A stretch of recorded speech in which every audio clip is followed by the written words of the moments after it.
નમસ્કાર દર્શક મિત્રો, દિલોક સત્તા શોમાં આપનું સ્વાગત છે। ભારતમાં દિવાળી ખૂબ જ ઉત્સાહથી ઉજવવામાં આવે છે।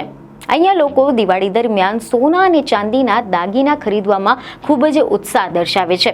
ખાસ કરીને તહેવારો અને લગ્ન દરમિયાન સોનાની ખરીદી એ પરંપરાગત અને સાંસ્કૃતિક મહત્વ ધરાવે છે। જોકે આ દિવાળીએ સોનાના દાગીનાની ખરીદીમાં એક રસપ્રદ પરિવર્તન જોવા મળ્યું હતું। જેમ આપણે સૌને ખબર છે કે હાલ તો જે રીતે સોના ચાંદીના ભાવ આસમાને પહોંચી ગયા છે તેને જોઈને સૌ કોઈ દંગ રહી ગયા છે। જોકે તેમ છતાં પણ સોના ચાંદીની જે ખરીદી છે તેમાં ધૂમનો માહોલ જોવા મળી રહ્યો છે। આમ પણ જોવા જઈએ તો વિશ્વભરમાં ભારત એ સોનાનું બીજું સૌથી મોટું બજાર માનવામાં આવે છે। સોનાના 1 તોલાનો ભાવ ક્યારનોય 1 લાખને પાર કરી ગયો છે। આના કારણે તેની માંગ ઘટી છે, પરંતુ આકર્ષણ હજુ પણ યથાવત છે। આ વર્ષે સોના અને ચાંદીના ભાવમાં રેકોર્ડ બ્રેક ઉછાળો જોવા મળી રહ્યો છે। આ વર્ષે ગુજરાતમાં પણ સોનાના બાર અને સિક્કાની માંગ વધી છે। લોકો માને છે કે સોનાના બાર અને સિક્કા એક સારો રોકાણનો વિકલ્પ છે, જે ભવિષ્યમાં સારું વળતર આપી શકે છે, જેથી કરીને ખરીદદારોમાં એક પ્રકારનો ભય પણ ફેલાયો છે।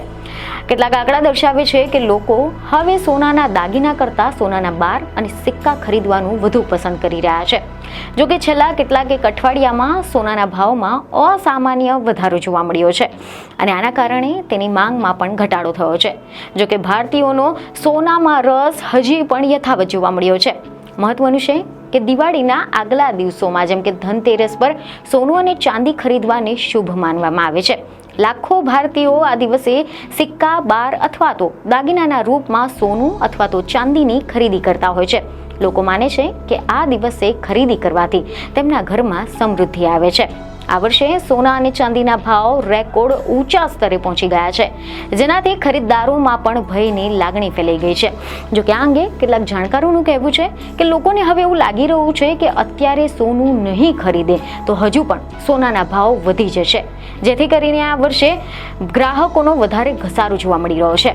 સોનાના ભાવમાં 80% અને ચાંદીના ભાવમાં 70% જેટલો ઉછાળો આવ્યો છે। ત્યારે જ્વેલર્સ પણ ગ્રાહકોના મર્યાદિત બજેટને ધ્યાનમાં રાખીને પોતાની હવે વ્યૂહરચના બદલી રહ્યા છે।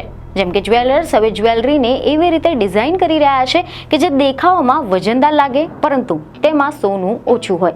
જેમ કે 250 મિલીગ્રામ સોનાનો સિક્કો લગભગ 3000નો વેચાઈ રહ્યો છે, જેને અગાઉની સરખામણીમાં પાતળો કરી નાખવામાં આવ્યો છે, પરંતુ આકારમાં પહેલા જેટલો જ મોટો દેખાય છે।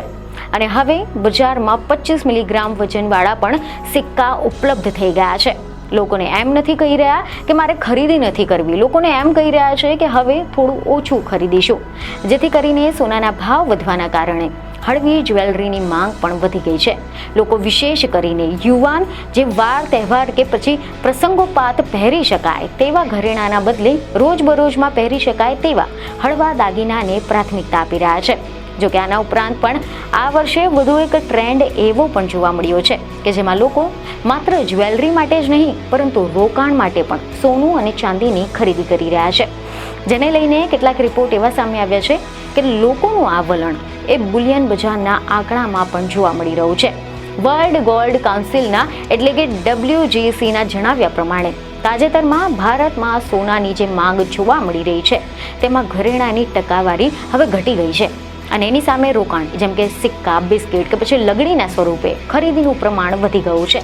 અને કાઉન્સિલના રિસર્ચ હેડના જણાવ્યા પ્રમાણે વર્ષ 2023ના બીજા ત્રિમાસિક ગાળા દરમિયાન સોનાની ખરીદદારીમાં ઘરેણાનો હિસ્સો એ 80%નો હતો, જે ચાલુ વર્ષના બીજા ત્રિમાસિક ગાળા દરમિયાન ઘટીને હવે 64% જેટલો રહ્યો છે। તો બીજી બાજુ રોકાણ તરીકે તેની માંગ 19%થી ઉછળીને 35% ઉપર પહોંચી ગઈ છે।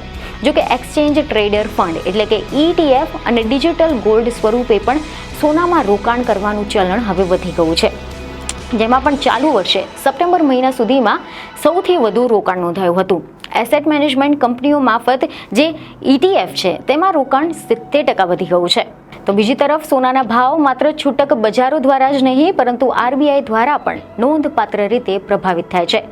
WGCને જણાવ્યા પ્રમાણે RBIના વિદેશ જે હુંડિયામણ છે તેના ભંડોળમાં સોનાની ટકાવારી 9%થી વધીને 14% સુધીની થઈ ગઈ છે। તો બ્રોકરેજ હાઉસના કોટક સિક્યોરિટીઝના કોમોડિટી નિષ્ણાંત કહે છે કે આરબીઆઈ સતત સોનાના ભંડારમાં વધારો કરી રહી છે. નિષ્ણાતો કહે છે કે ભારતને સોના, ખાસ કરીને સોનાના દાગીના પ્રત્યે સાંસ્કૃતિક લગાવ છે, જેથી કરીને ટૂંકા ગાળામાં ભાવ વધે કે ઘટે તેનું લાંબા ગાળાનું આકર્ષણ યથાવત રહેશે. ભારતમાં સોનાને માત્ર ઘરેણાં તરીકે જ નહીં પરંતુ સંપત્તિના પ્રતીક તરીકે પણ જોવામાં આવે છે. સોનાના ભાવમાં રેકોર્ડ કિંમતો જોવા મળી રહી છે. તો આશા છે કે તમને આ જાણકારી સારી લાગી હશે, જેથી અમારા વિડીયોને લાઇક અને શેર જરૂરથી કરજો. બીજને ખબર સાથે ફરી મળીશું. ધન્યવાદ.